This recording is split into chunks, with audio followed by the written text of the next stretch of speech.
Thank you for listening to my daddy's podcast. Please subscribe to our channel. All I gotta say is, who that?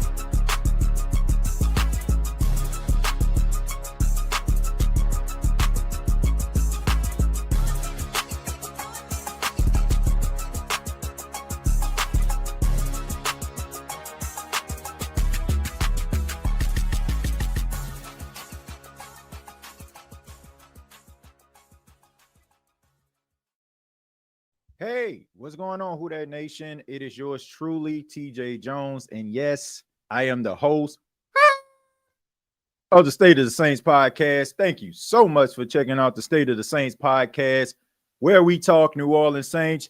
Really do appreciate it.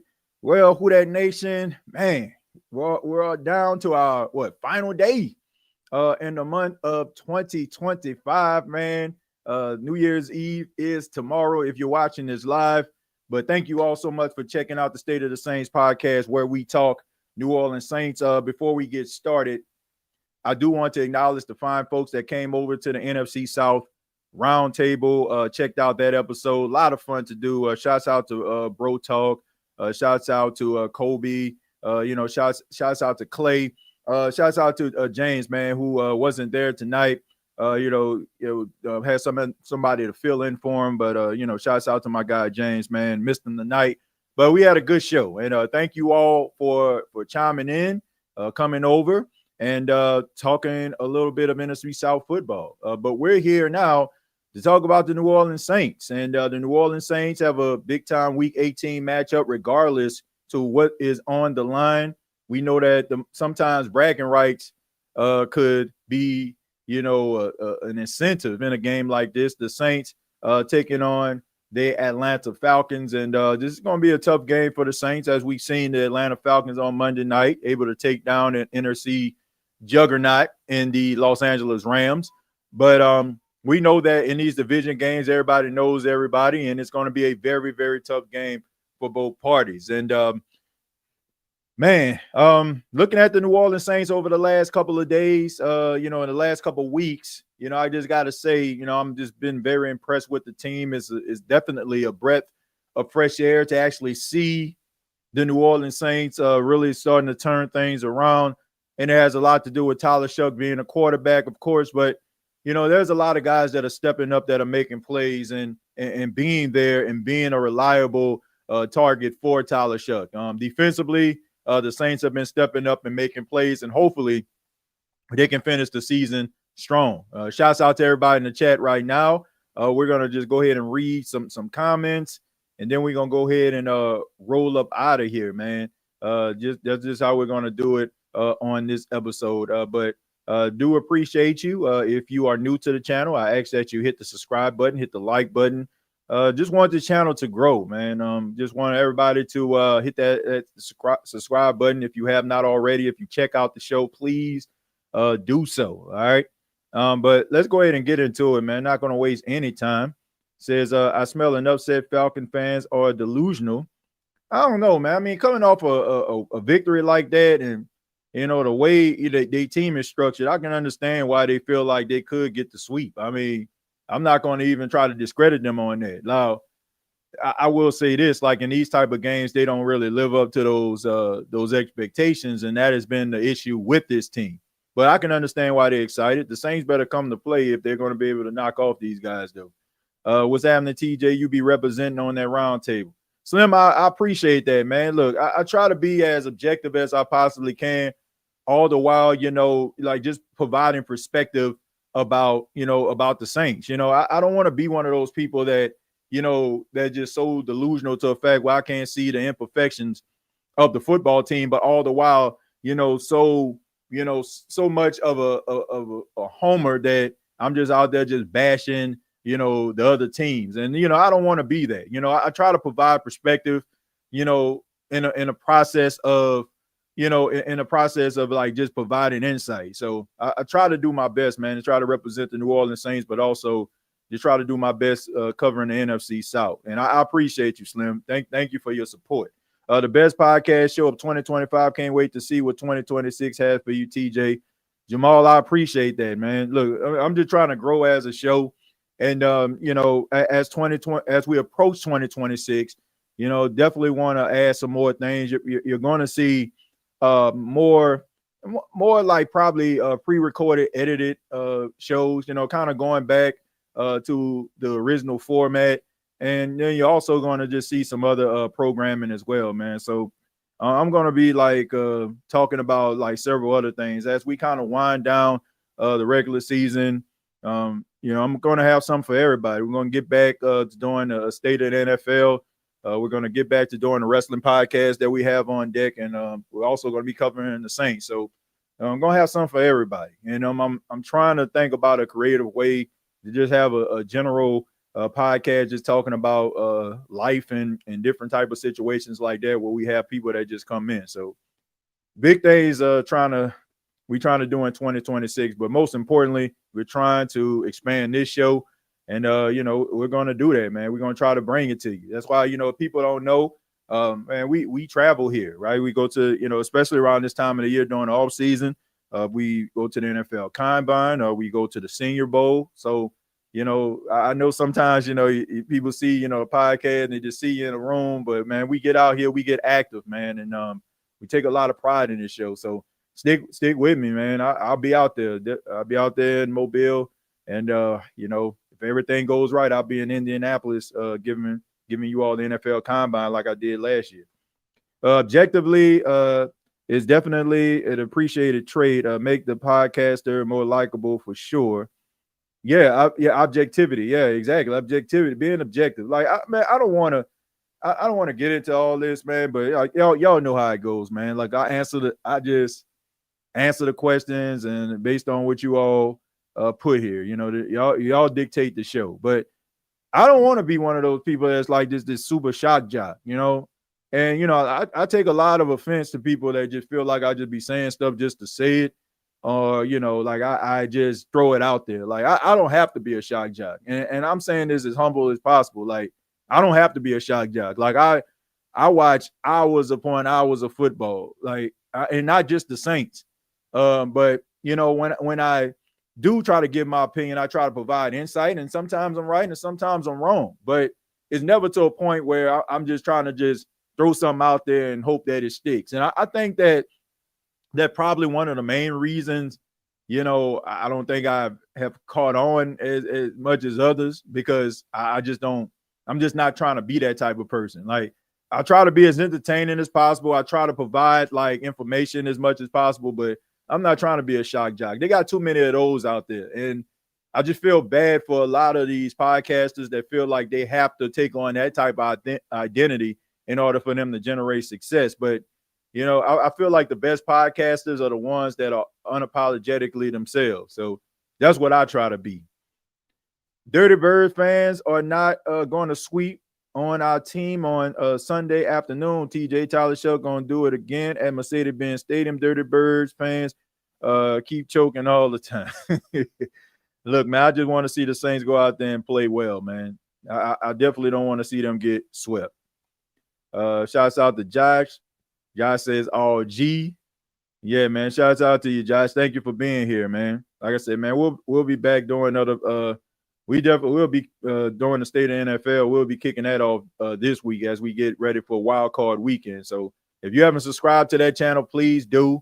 And it's going to be youtube.com. Search State of the NFL. TJ, who do you think will represent the NFC this year? Who do I think is going to represent the NFC? Man, it's out of the Seahawks and the Eagles. It's out of those two teams. I don't think the Rams are going to make it. I don't think the 49ers are going to make it. Even though the 49ers are playing some impressive football. Man, Kyle Shanahan's a hell of a coach. He just got to win the Super Bowl. some of the adverse situations that he has gone through. Like they beat the Chicago Bears. They didn't have Trent Williams, their star left tackle, in that game on Sunday. Christian McCaffrey was in and out of the lineup throughout the year. George Kittle then playing the game versus the Chicago Bears. Fred Warner, he's out for the season. Like they have all, I mean, you got Nick Bosa. I mean, they don't even have a pass rush for the most part because they're missing guys. But I don't know, man. It just seemed like every time Kyle Shanahan gets to the show, he chokes. So I'm going to go with the Seattle Seahawks, man. Plus, on top of that, man, I hope that my boy Rashid Shaheed okay, because it would be great to see Rashid Shaheed return a punt in the Super Bowl, man. Try to get that, you know what I'm saying, try to break that record right there, man. So, yeah, man, I'm going to say the Seahawks. I don't have anything against Seattle. I don't. I like cheering for teams that are like, blue-collar people. Like, man, Seattle just, I mean, you don't never really hear nothing bad about a Seattle Seahawks fan. Like, every Seattle Seahawks fan I ever come in contact with, they love their team, but at the same time, they can talk football with you and be objective about their football team. And plus, it's a nice place to visit, man, for everybody that talks about it, So I would like to, I wouldn't mind seeing the Seattle Seahawks in the Super Bowl. TJ, rumor has it Moore is trading you to the Titans for another podcast, and now you got to act like you rep the Titans. Look, man, I don't think that's going to happen. Like, unless, but, as a broadcaster, as a person that works in media, I don't know where my life, may take me. If opportunity presents itself, look, man, I got to be able to take care of my family and be able to do the things that I love to do. I love talking Saints football, no doubt about that. But I want to be able to have opportunities. I don't want to put myself in a box. And, you want to be able to grow. And this is how this show started. Like, if I would have just stayed recording on my iPhone 10 on my iPhone, doing voice memos, and then, adding slideshows, I mean, we wouldn't have grown as a show. So, I don't know what life would take me, man, but, I ain't going nowhere. I ain't going nowhere as of right now, unless like a great opportunity presents itself. Then, I got to think about my family and my future for that. Just got back from Atlanta. They look good this week. Will be a good game. We got this. Yeah, I mean, I think they got it, man. Good game to go to, man. Good game to go to if you're a Saints fan out there in Atlanta. I mean, if I felt like traveling, I probably would hit the road for that one. TJ, if Eric McCoy can get and stay healthy, can he be as good as Mac Unger? Piano, he to me, he's one of the best, if not the best center in football when he's healthy. Like, Eric McCoy's issue has nothing to do with production and how good he is as an offensive lineman, as a center at all. It's just the fact that he has not been healthy over the last couple of years. And, and if he can stay healthy, the Saints are on the right track. They're on the right track. But it's just the fact that he has been hurt. But yeah, I mean, look, I think that he's just as good. I think he's just as good as Max Unger was for the Saints. Now, Max Unger was Max Unger was a completely different beast, but he still provides the same type of, presence and impact as Max Unger did for the New Orleans Saints. So I like Eric McCoy. I just think that he needs to stay healthy. About to beat them folks. As a Saints fan, it's about the right time, right situation. Sam Darnold's career started slow. Now his career is on fire now. Yeah, I mean, look, and I'm glad you said that, Slim. And I want look, I'm gonna talk Saints football, but I'm also going to talk about the NFL in general. And you make an interesting point that was brought up by Troy Aikman on last night during the post game. And he talked about some of the things that I have alluded to on this podcast for many years. And that is, a lot of times we look at these quarterbacks, we look at these players, and they come out and they're not as impactful as we anticipate them being in the infancy of their career. And then all of a sudden, like we just label them as a bust. Oh, he trash. Oh, he can't play. Why did they sign him? Why did they draft him? Right? And we don't give these guys the opportunity to be able to live up to their full potential. But I say this all the time. You got teams like the Jets. You got teams like the Browns. You got teams like the Raiders. No offense, Josh. the thing about it is these teams are terrible, and they have constantly been terrible for years. And yet, when you draft these players, they go to these organizations, you anoint them as the savior, right? But in history, it has shown us that these organizations are terrible. They are absolutely terrible. They can't win. They don't go to the postseason, and they change coaches like you change your draws. And we never pay attention to that. It's always the player. It's always, oh man, this guy isn't living up to the potential. It's such and such a bust. I'm like, look, that is one of the main reasons why it is absolutely laughable. It is absolutely laughable, Who Dat Nation and sports fans, for anybody to jump out of the window when somebody gets drafted by a team. You don't know what that player is going to be. That's something I promise you I will never do. We have had draft shows where I'm like, who is this? Who is that? But I will always open the door like, man, he might end up being pretty good. But I question the pick. You should never just jump out the window and just be like, oh, man, I don't know what they doing with this, man. He ain't going to be nothing. You don't know what a player is going to be. Doesn't matter what school they come from. Doesn't matter what situation. Like, you don't know. But you also have to understand that these organizations fail these players, which leads me back to Sam Darnold. When he was drafted by the Jets, we know that the Jets are a train wreck, have been a train wreck for years. For years. It's where quarterbacks go to die. It's where players go to die. It's where morale goes to die. But we never seem to have these type of conversations because players are supposed to be so good, they're supposed to rise above their situation. But talent can only take you so far. You got to be able to have the right person to get the talent, the maximum talent out of you. And maybe even a talent that you don't even possess at that particular point. Sam Darnold was able to move around the National Football League, align with some really damn good coordinators from Kyle Shanahan, Kevin O'Connell, and now, he's over there with Clint Kubiak. He's over there with him with the Seattle Seahawks. So we're actually seeing when you put a guy in the right situation, you align him with the right coordinator that understands him, that will burn the midnight oil to put this guy in the best position to succeed. He can live up. She can live up to their true potential. It is what it is, man. And these organizations are failing these guys. So it's good to see. It is absolutely good to see that a guy like Sam Darnold is living up to potential and basically changing a narrative about himself. Also, Baker Mayfield. I know Tampa is struggling, but Baker Mayfield resurrect his career, right? You got to align yourself with the right people sometimes, man, because sometimes talent alone is not going to get you where you need to be. You got to be able to have the right personnel around you, and you got to be able to have the right leadership around you as well. TJ, I just want them to build around our young stars that we got on this team. Gregory, I think that they're on the cusp of doing this, and and that just kind of just leads me to my next point here. And I kind of talked about this on Bleacher Report on the Saints short that I put out.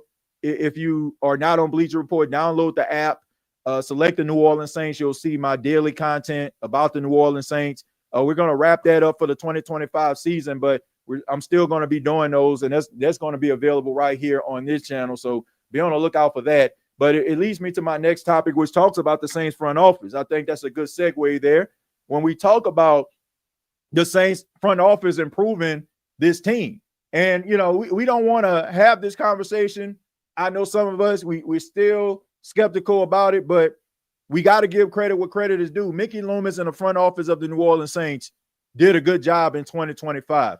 And it kind of started towards the tail end of last season when they made that trade with the Commanders, with the Marshawn Lattimore trade, and you had John Ridgway coming along. Like, They have done a really good job in the front office. And I seen some comments, people talking about, oh, well, look, they should do better.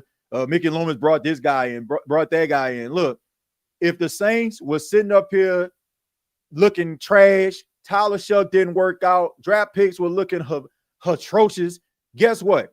We will be sitting up here talking about they need to get rid of Mickey Loomis, and we didn't care who they brought in. So I'm not going to just sit up here and just discredit the guy because, he brought some guys in. The fact is he felt he needed to do that. So they did a good job, man. The Devon Vele trade looks like that was a very promising trade. Drafting Tyler Shough in the second round. The draft class seemed like, it's trending in the right direction. You got several New Orleans Saints rookies that are on the all-rookie team. Calvin Banks, Tyler Shough, Ernest Sinker, Quincy Riley. So they're trending in the right direction. And this is the best thing about this whole situation with these young players and these young, inexperienced players going to slowly become your core players. This is the best thing. You are getting production at the most important position in the game that will attract guys to your football team. Tyler Shough playing as well as he is right now is going to attract free agents. It is going to attract guys on the defensive side of the football as well as the offensive side of the football. Because at the end of the day, guys want to win, and they want to go to an organization that will put them in a position to win. It's like when Drew Brees, and I'm not comparing Tyler Shough to Drew Brees, do not get it twisted. But when Drew Brees was the quarterback of the New Orleans Saints, he was an elite quarterback. He was an all-pro quarterback, Super Bowl MVP. So if a guy who is a free agent at the wide receiver position, why wouldn't you want to come to the New Orleans Saints? Because they got an elite quarterback. You have a guy in Tyler Shough that will be going into his second year that can be extremely, appealing to a free agent that can go out here that may be looking for a team. And there's one guy that I'm going to be looking at and how his contract situation is going to pan out, and that's Brees Hall.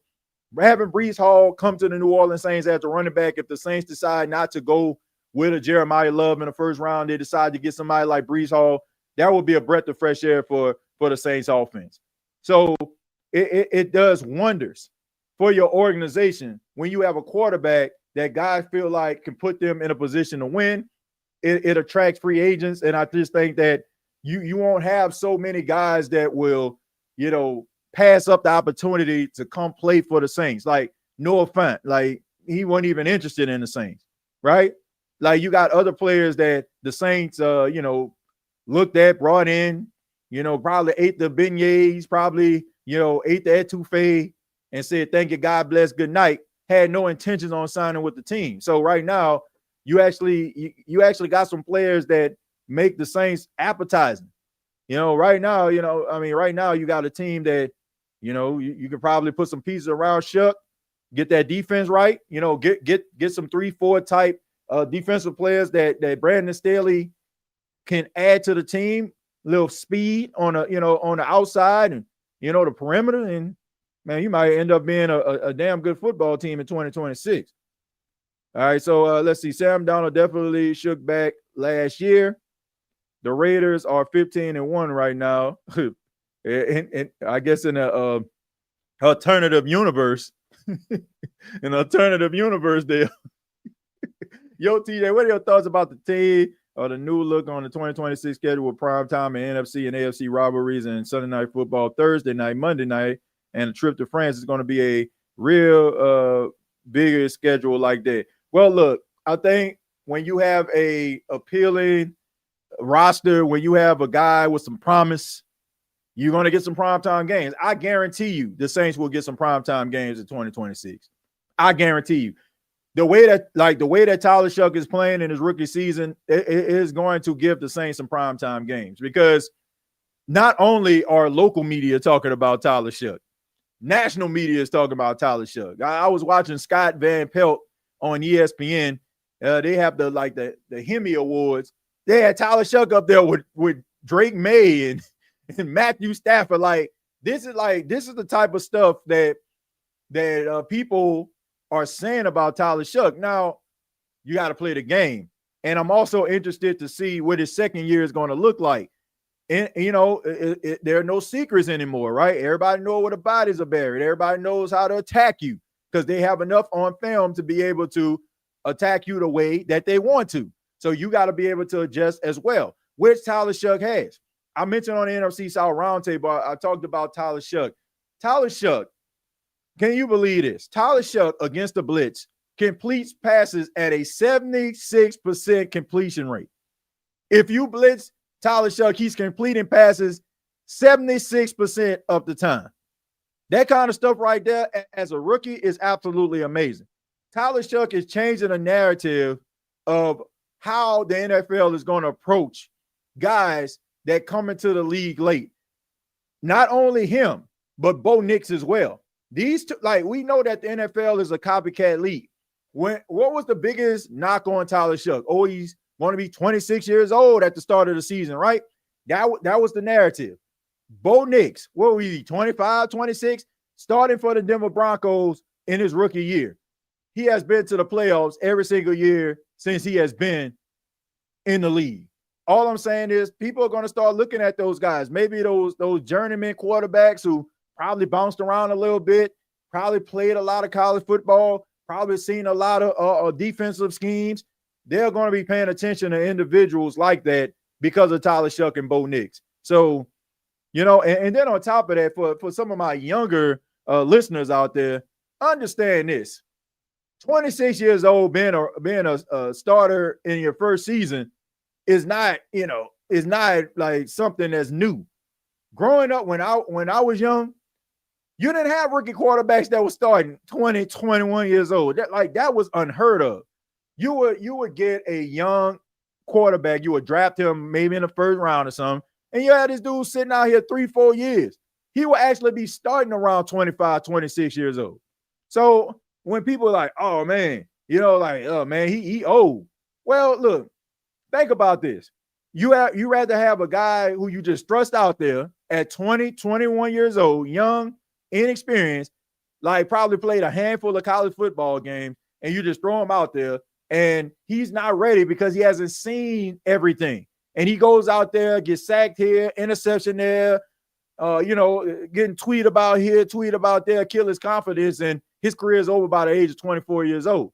When you possibly could have, set this guy on a bench, or he could have developed, and he could have been a quarterback that you wanted him to be. So, look, man, I don't think it's a bad thing. And then you also have to think about the rules that are set in place in the National Football League.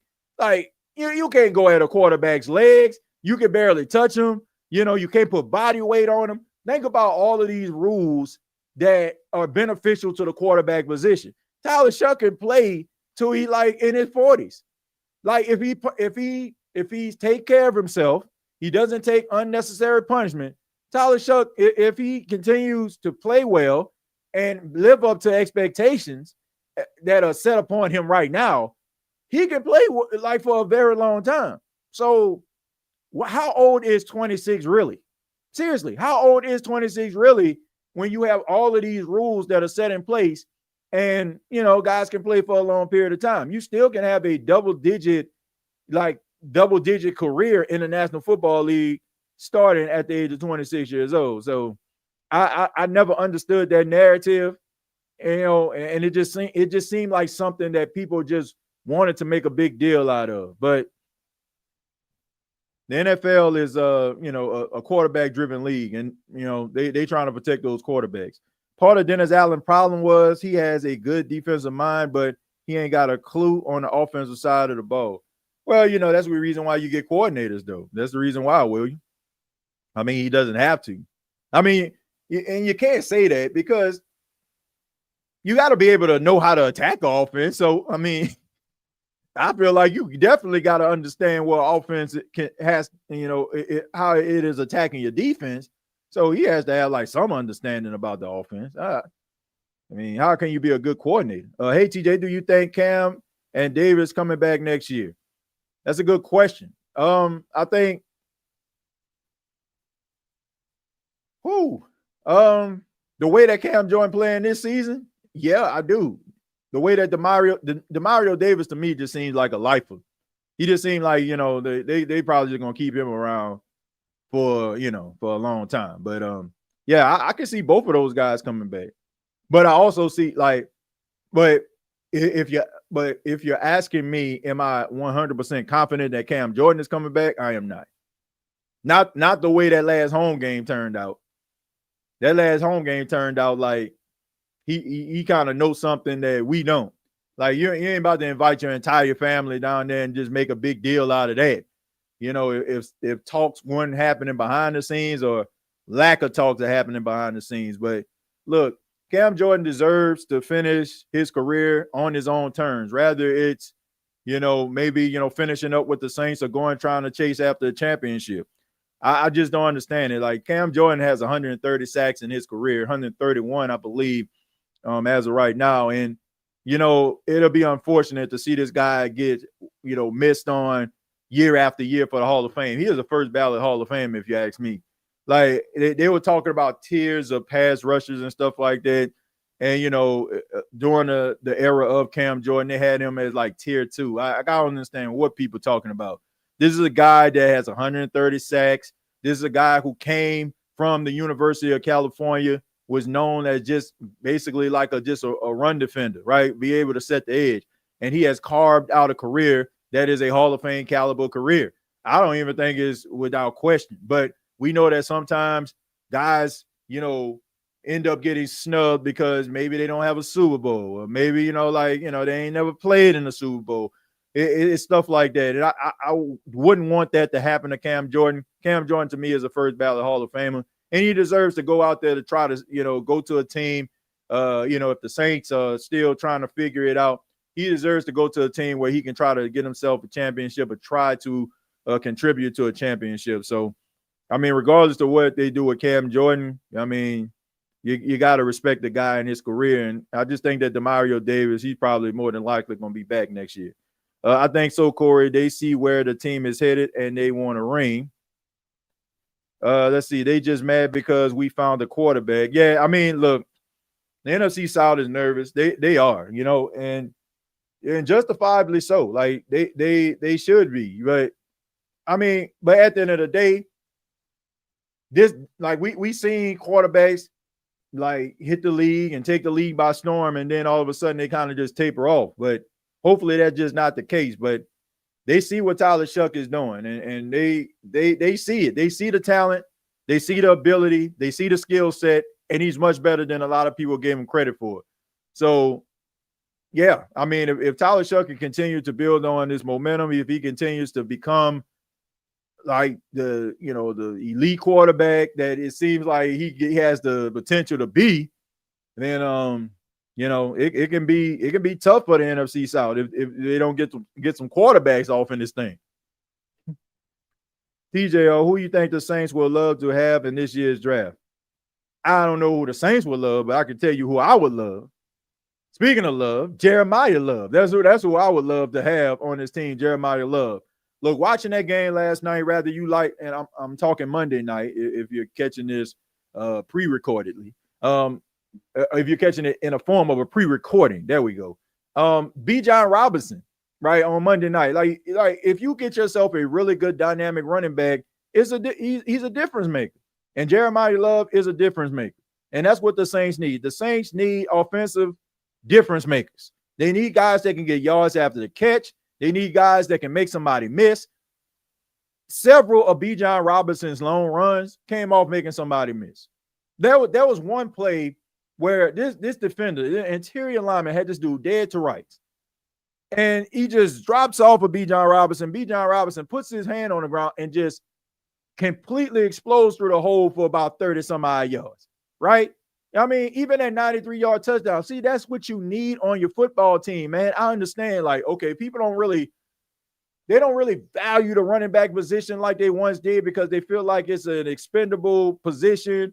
Okay, man, throw this dude a toss play, throw this dude a screen pass.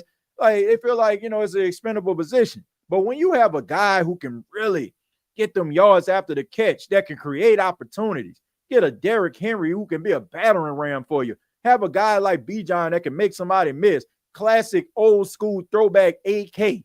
I mean, we know there was nothing better than watching Alvin Kamara like go off in a football game, right? There's a reason why, every single Christmas we talk about Alvin Kamara with them red and green cleats on and going for 6 touchdowns, right? It's an amazing thing to watch. So to me, Jeremiah Love kind of fits that same mold. Now, he's not Bijan, but one thing that they share when it comes to like similarities is when Jeremiah Love gets the rock in his hand, he gone. Like, I'm talking about 0 to 100 real quick. And that is what the New Orleans Saints need. So Jeremiah Love, to me, with the Saints picking at number 8, that would be a great addition to this football team. And that would be somebody that can help out Tyler Shough tremendously. Being able to dump the ball down to a guy like Jeremiah Love, making somebody miss, turning probably a gain or 2 into 22, that is what the New Orleans Saints need.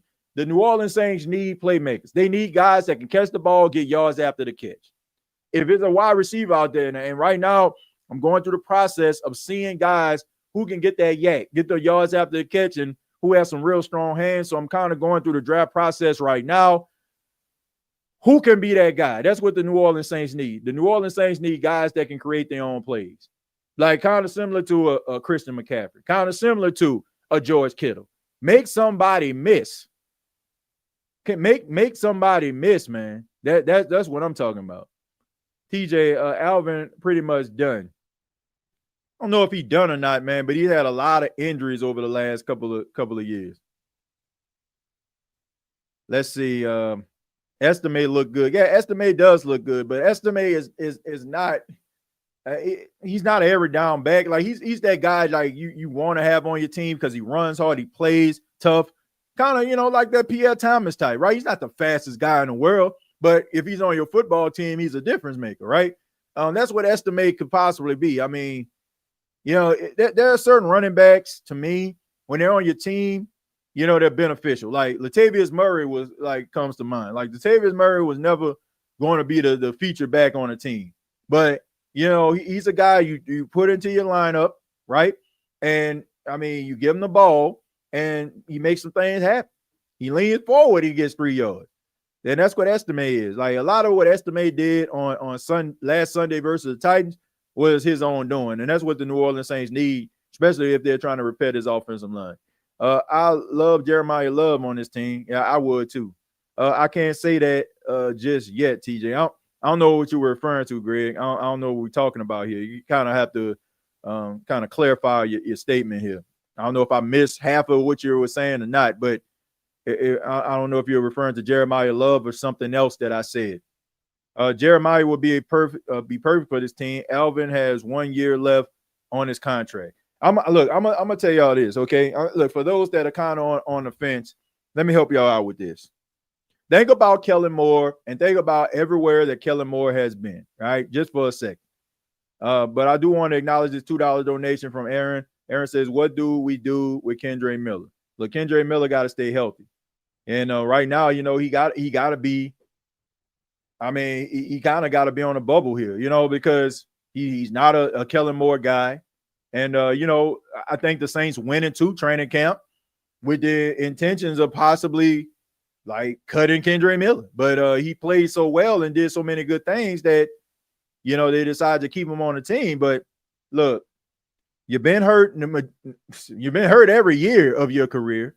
When you had an opportunity to be on the field, you couldn't stay out there because, you weren't picking up the playbook. And then, you started to catch fire and then you get hurt again. So we're talking about a guy who has had 2 ACL injuries in his career. He had it in the semifinals of the college football playoffs when his team, TCU, played against Michigan. And he had one this season. So, I mean, when we start talking about ACLs and multiple ACL tears with a running back, kind of tough. So, I mean, if he goes into training camp and makes the team again, then great. But I don't think that, I think that time is running out. But back to what I was saying when it comes to Kellen Moore. Now, let me talk y'all into this whole Jeremiah Love thing, right? For those that I don't know. Think about Kellen Moore's career as a coordinator and think about the guys that he has worked with and how he has utilized the running backs and how effective they've been. Let's start with the Dallas Cowboys, Ezekiel Elliott.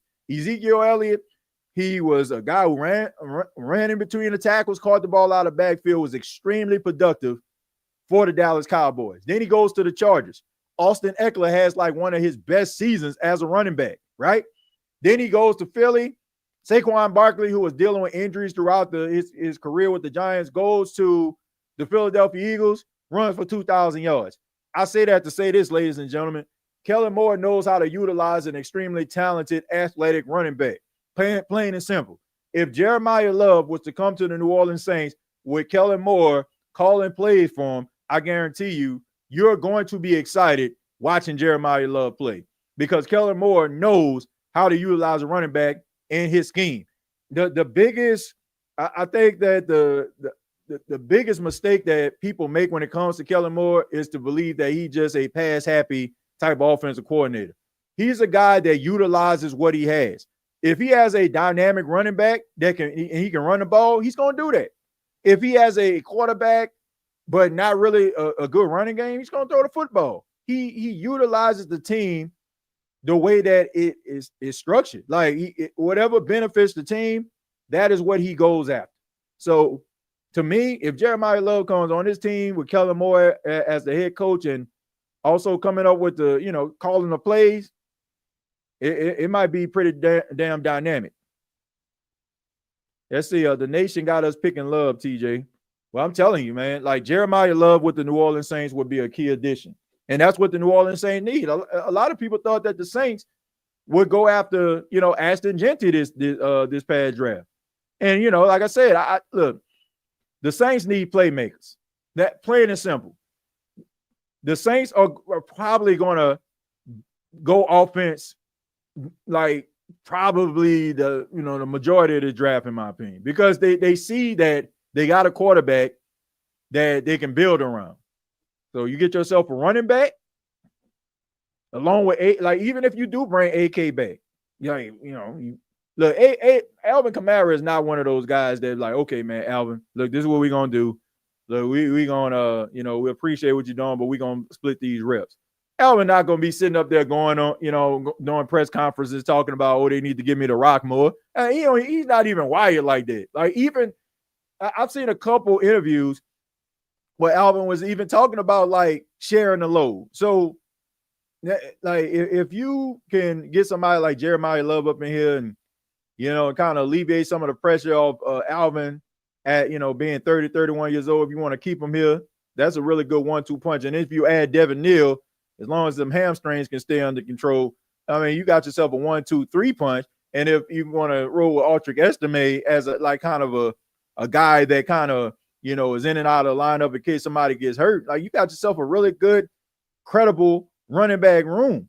So Jeremiah Love, like to me, over the last couple of weeks, like he has slowly been my pick for the Saints to draft in 2026. I would be excited if the Saints get Jeremiah Love in the first round. You trade Miller, he is talented, but he is also glass. Get a pick if you can. He is a liability. Well, I think he's talented, but the question is, like, what are you going to get for a guy who has been in the league, 3 years, going into the fourth season, has been hurt every single year he's been in the league? Like, what are you going to get for that? Maybe a 6 or 7 round pick. I mean, you're not going to get anything of any significance for that.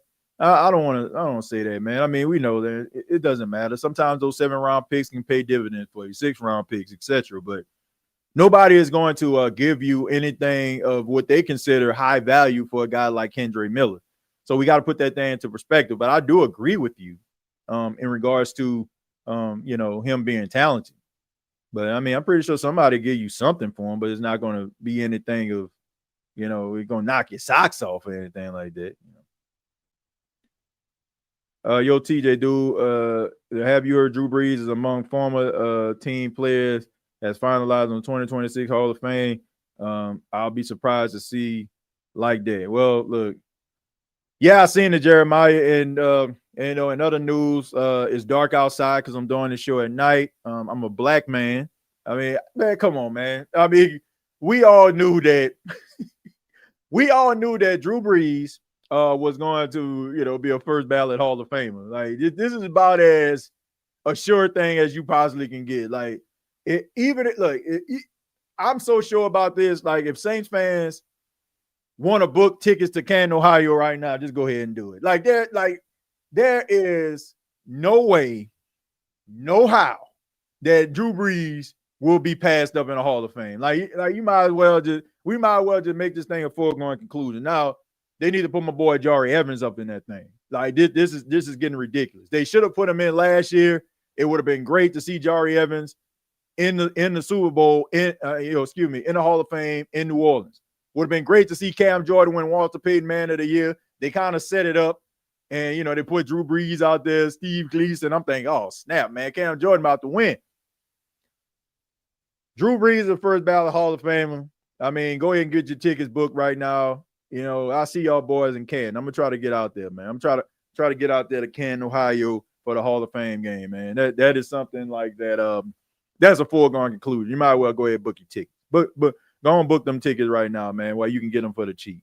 For real. Because you know that Drew Brees is going to the Hall of Fame. No doubt about it. Plus, we have a 10 defense. We are picking offense all day. Well, man, you still got to get some defensive players, man. Unless they're going to, like, try to, you know, add some defensive players through a free agency or something like that. But I think it's going to be an offensively heavy draft. The Saints got to make sure the Chiefs don't move up in the draft and take Love because their fans are drooling over him. Well, look, man, I don't care. Look, that would suck. And it would be yet again the Chiefs jumping up to get something that the Saints, could have had. And the rest is history. We know about the whole 2017 draft with Patrick Mahomes, where the Saints were going to draft Patrick Mahomes, and the Chiefs jumped up and got him, a spot before the Saints did. Look, we know about that. But at the end of the day, look, I don't think the Saints are worried about draft positioning right now. It would be great to have Jeremiah Love, but I don't think the Saints are looking at it to, like we need to lose to the Falcons and we need to be watching the Chiefs. Like if I think the Chiefs play the Raiders, I think they're gonna be all right. I mean, look, the Raiders done send Max Crosby home. Like they out there basically calling. Y'all ever play like Madden and you wanted the computer to score, so you call like a special teams field goal block? That's how the Raiders play. Everybody rushing the quarterback and wide receiver wide open. Like that, like the Raiders want that number one pick. They are all in on the Fernando Mendoza sweepstakes. All right. I mean, they watching the college football playoff, just hoping Mendoza stays healthy. And they in that sweepstakes. So they gonna be all right. All right. I think the Chiefs are gonna win the football game. The Raiders done said Cancun on 3 about 7 weeks ago. What, they done lost 11 straight games. And like I said, the way that they playing right now, man, they understand the assignment. They understand the assignment. So I'm not concerned about that at all. I'm gonna go ahead and take a few more, and then we'll go ahead and get up out of here. I swear, if Drew Brees is not going draft first ballot Hall of Famer, then I'm quitting watching. Man, Dalton, look. If Drew Brees is not a first ballot Hall of Famer, I'm gonna start watching football. I don't plan on watching football anytime soon, so I already know. This is about as sure of a thing that you can possibly get. Like when they say, "Oh, he a finalist," like, come on, man. Like it's just like some players is like, man, you just might as well just go ahead and just state the obvious. But, you got to give him his moment in this time where, the head of the Hall of Fame committee comes and knocks on his hotel room door and all that kind of stuff, or show up at his house. But look, man, just tell Drew Brees don't go too far, man, because the Hall of Fame committee going to be at his door in the next couple of days. Drew Brees and Larry Fitzgerald lock first ballot Hall of Fame without a doubt, man.